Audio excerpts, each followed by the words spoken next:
Oyez, oyez, braves gens, de tout temps, l'histoire était parsemée d'une multitude d'expressions et de gestes que vous employez encore aujourd'hui, mais sans vraiment connaître leur origine ou leur véritable signification. Eh bien, je vais me faire un plaisir de vous les expliquer. Allez, c'est parti!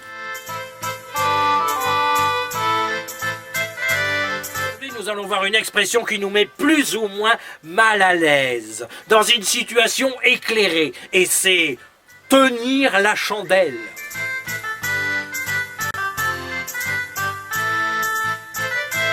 De nos jours, vous utilisez cette expression surtout pour dire que vous servez de tiers dans une relation amoureuse.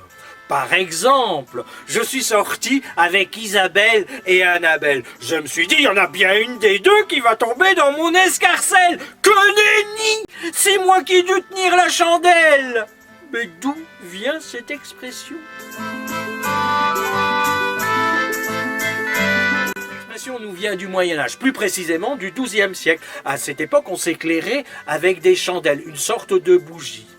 En ces temps-là, où la lampe de chevet n'existait pas, le valet de pied était convié par son maître ou sa maîtresse à tenir la chandelle en leur tournant le dos lors de leurs ébats amoureux. Tenir la chandelle signifiait assister à des relations charnelles, mais sans y participer. Par la suite, dans certains milieux où la virginité féminine devait être absolument conservée jusqu'au mariage, le rôle du porteur de chandelier n'était plus d'éclairer la scène.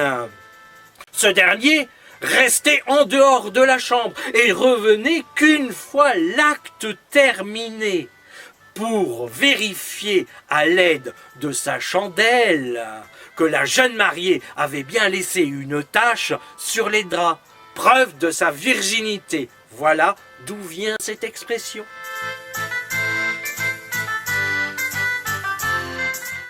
Tenir la chandelle, c'est être témoin d'une relation entre deux personnes, sans en tirer aucun profit.